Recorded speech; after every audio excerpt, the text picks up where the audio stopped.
Hello दोस्तों, स्वागत है आप सभी का हमारे YouTube channel Rajput scam study.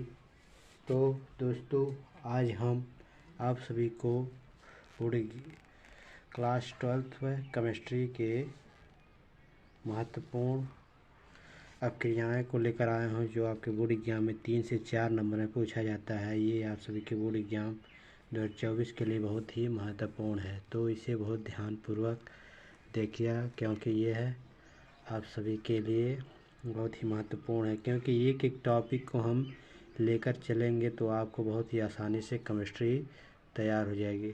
तो इस टॉपिक में हम अभिक्रियाएँ, इस वीडियो में अभिक्रियाएँ को बताएंगे, फिर उसके बाद हम टिप्पणी को लेकर आएंगे, उसके बाद अंतर को। इसी प्रकार हम केमिस्ट्री की तैयारी आप सभी को बहुत अच्छी तरीके से कराएंगे।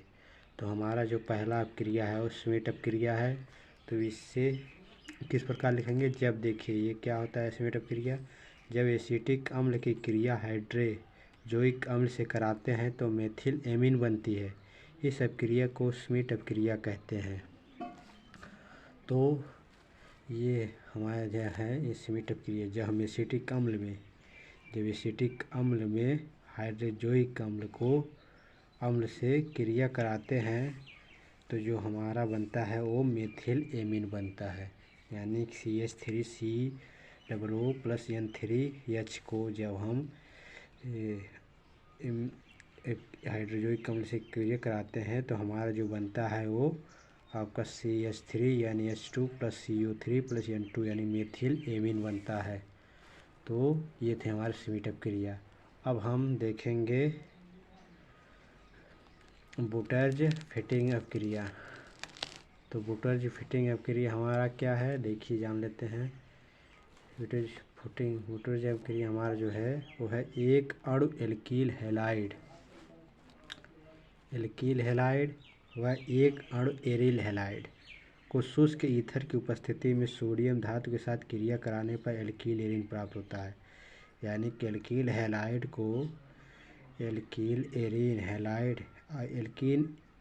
हैलाइड और एरीन हैलाइड को शुष्क ईथर की उपस्थिति में जब सोडियम धातु के साथ हम अपक्रिया कराते हैं तो हमारा एल्कील एरीन बनता है। तो ये थे हमारा बुटर्ज फिटिंग अपक्रिया। उसके बाद हमारा आता है बुटर्ज अपक्रिया।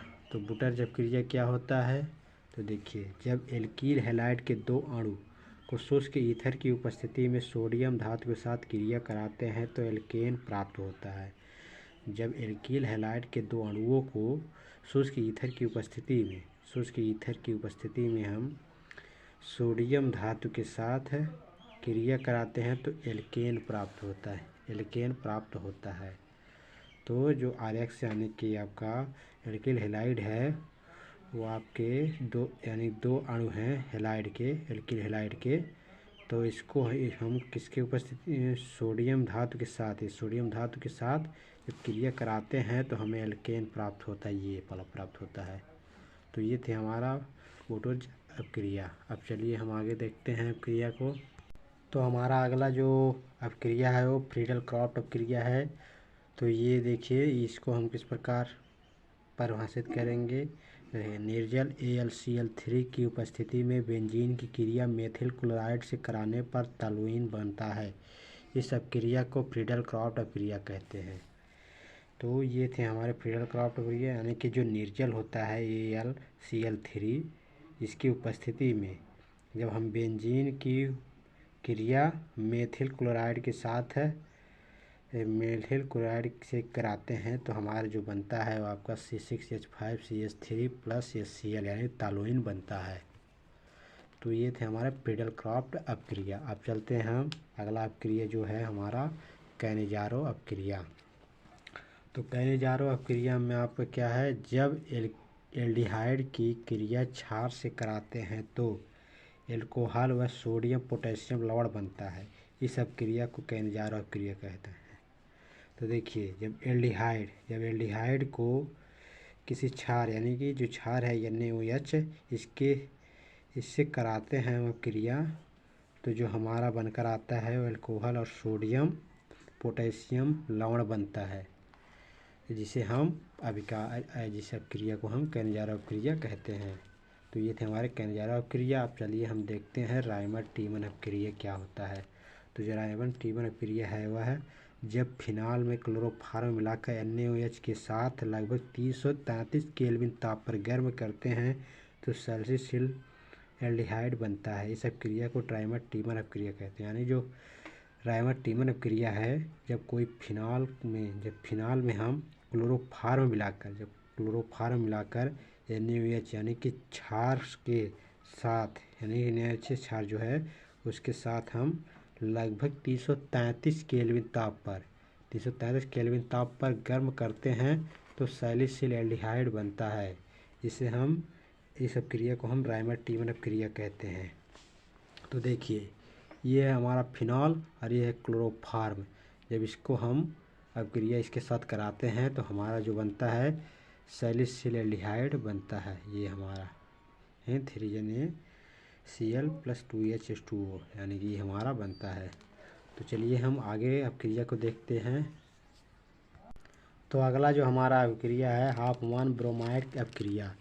यानी जो हमारा हाफमान ब्रोमाइड अपक्रिया है, इससे हम किस प्रकार लिखते हैं। तो देखिए, जब एलिफेटिक या एरोमेटिक एसिड एमाइड को द्रव ब्रोमीन कास्टिक सोडा के जलीय विलयन की उपस्थिति में क्रिया कराते हैं तो प्राथमिक एमीन बनता है। जो इसका उदाहरण होगा आपका CH3CO NaH3 + Br2 + 4KOH।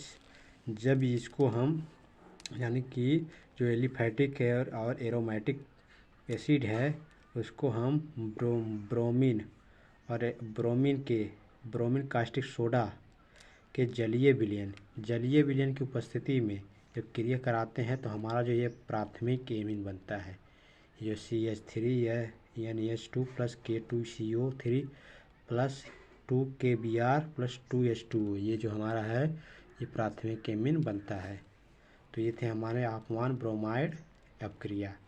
अब चलिए हम देखते हैं अगला जो हमारा है रोजनमुंड अपक्रिया। तो रोजनमुंड अपक्रिया क्या होता है इसे जान लेते हैं।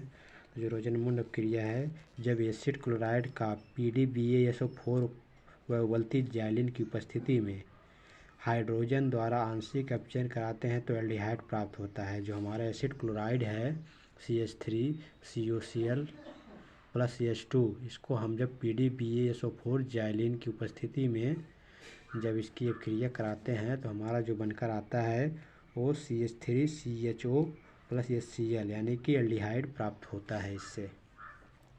तो ये थे हमारे रोजनमुंड अपक्रिया। चलिए एक अपक्रिया को और देख लेते हैं जो हमारा बहुत ही महत्वपूर्ण है। तो मैंने आपको जितने भी अपक्रिया को बता रहे हैं हम, वो आप सभी के बोर्ड एग्जाम के लिए बहुत ही महत्वपूर्ण है, तो इसे आप ज़रूर तैयार कीजिएगा। तो हमारा अगला जो है हेलोफॉर्म अपक्रिया। तो हेलोफॉर्म अपक्रिया क्या होता है उसे जानते हैं। वह है अपक्रिया जिसमें मेथिल कीटोनिक समूह CHCO- वाले एल्डिहाइड व कीटोन हेलोजन के साथ क्षार के जलीय विलयन की उपस्थिति में क्रिया करके हेलोफॉर्म CH3 बनाते हैं, जिसे हम हेलोफॉर्म अपक्रिया कहते हैं। तो ये थे हमारे हेलोफॉर्म अपक्रिया। तो देखिए, CH3 + 4NaOH + 3Cl2 को जब हम जलीय विलयन की उपस्थिति में हम अपक्रिया कराते हैं तो हमारा जो बनता है वो haloform अपक्रिया CHCl3 + 3NaCl CH3COOH + 3H2O, ये हमारा बनता है हेलोफॉर्म अपक्रिया, इसी को हम कहते हैं। तो ये थे हमारे महत्वपूर्ण अपक्रियाएं जो आप सभी के बोर्ड एग्जाम में 3 से 4 नंबर पूछे जाते हैं। तो आपके ये बोर्ड एग्जाम के लिए बहुत ही महत्वपूर्ण है, तो इसे आप ज़रूर तैयार कर लीजिएगा। और अगर वीडियो पसंद आए तो लाइक शेयर कमेंट जरूर कीजिएगा, और चैनल पर नए हो तो चैनल को सब्सक्राइब जरूर कीजिएगा और बेल आइकन को भी दबा लीजिएगा। तो चलिए हम मिलते हैं आप सभी से नेक्स्ट वीडियो में नेक्स्ट टॉपिक के साथ। धन्यवाद।